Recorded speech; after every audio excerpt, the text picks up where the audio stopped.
Let's talk about absolutely convergent series. If we have a series and we can put absolute values inside the series and the series still converges, then the series is absolutely convergent. Let's prove that an absolutely convergent series is convergent. The triangle inequality tells us that the sum of two real numbers is, by its absolute value, at most the sum of the absolute values of the numbers. This is the triangle inequality.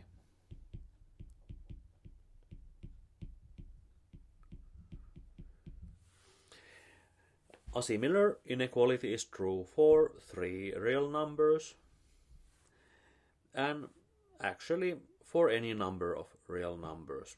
For example, if we have n real numbers, we can still write a similar inequality. By our assumptions, this sum here will converge. So it is bounded by some real number m. So at least we know that our original series does not approach infinity. Well, still it is an unclear thing if the series would approach some real number.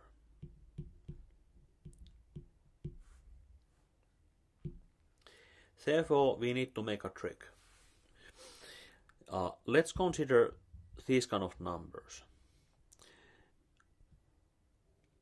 If an's were negative, then we would have here an equality.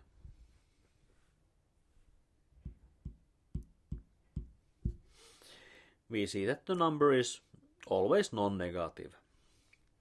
Well, how large the number can be? If an's were positive, then an's would be the same thing as their absolute values, and we would have an equality here. So this number is between 0 and 2 times absolute values of an. If we make a series by using these numbers, then the series converges by our assumption. Therefore, a series made from these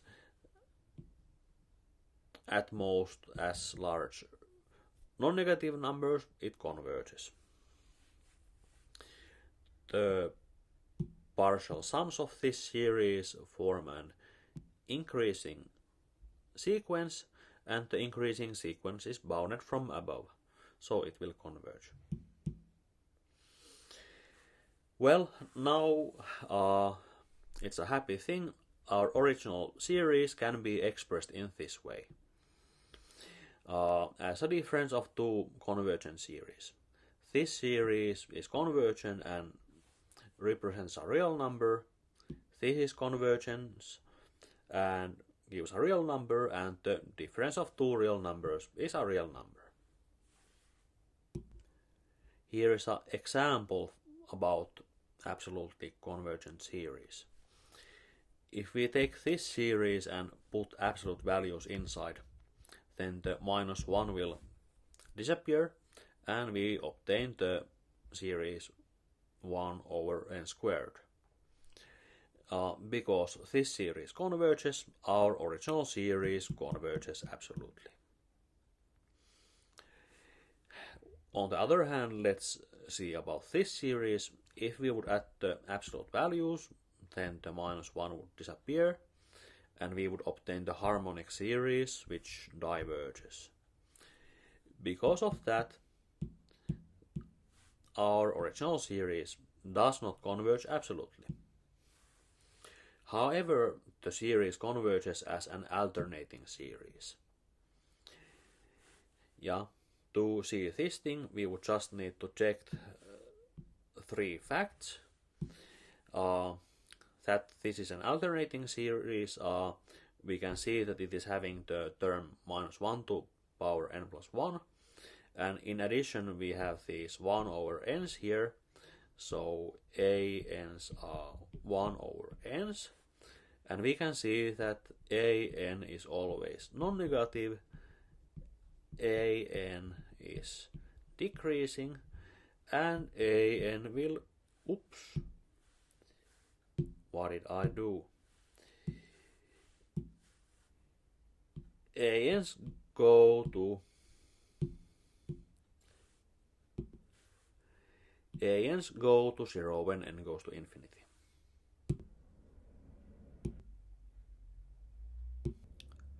Let's learn about the majorant principle. If a n's are at most b n's and the series made from b n's converges, then the series made of a n's converges absolutely. How to see this? Well, we can consider the partial sum. Because of our inequality, we have this inequality. If now these bn's, they are all non-negative, so if we add more and more of these bn's, that means we let n to go to the infinity, we obtain some little bit larger number. And there is some real number by our assumption. So the sequence of the partial sums seems to be increasing, and also it seems to be bounded from above. So the partial sums tend to a limit, and this series converges, so our original series converges absolutely. Here is a theorem which is almost a converse to the previous one, the minorant principle. If bn's are non-negative and an's are at least bn's, and the series made from bn's diverges, then the series made of the larger numbers also diverges. This is easy to see by looking at the partial sums. For the partial sums we have this inequality, and the smaller partial sums tend to infinity, so the larger ones must do that also.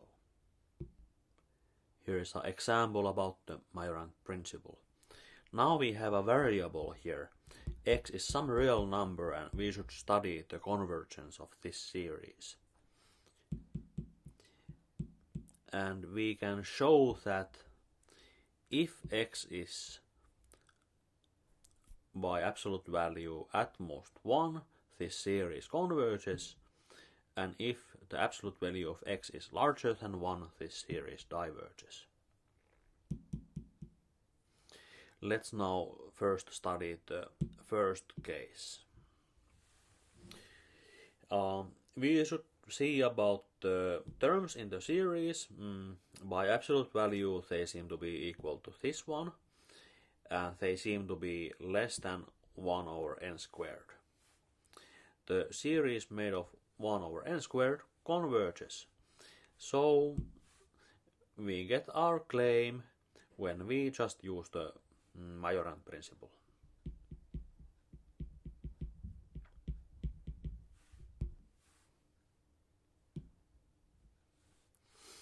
How about the other case when absolute value of x is larger than 1? In that case the series diverges because the absolute value of its terms is like this, and we can see that in the denominator there is just a polynomial of n, and in the numerator there is an exponential function, and the exponential function will go to infinity so fast that the whole fraction will go to infinity. Well, if we would feel confused about this limit still, we can do like that we can represent the absolute values of x to power n by taking both the exponential function and the logarithm, and then we can move the power n to the front of the logarithm, and we will have this. The logarithm of absolute value of x is now positive because x is larger than 1. So we just have 1 over n squared times some exponential function. And the exponential function grows so fast that the limit is infinity.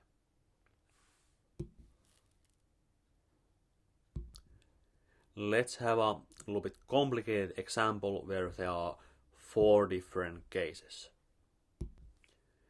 In the first case, where absolute value of x is less than 1, we can make this inequality, and because our number x is like this, we get a geometric majorant which converges. If x is equal to 1, then we obtain just the harmonic series which diverges. If x is equal to minus 1, we will obtain the alternating harmonic series, and because it is alternating, it converges.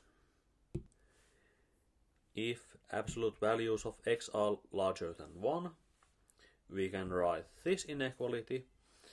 So this harmonic series is a minorant. It means like made from the numbers which are less than the original numbers. It is a harmonic minorant and it diverges. Okay, I see I made a mistake because in the minorant principle I need to have non-negative numbers. So this proof is true only for positive x which are larger than 1. So all the cases have been proved except the last one. In the last one, for these values of x, we will have that the limit of these numbers does not exist.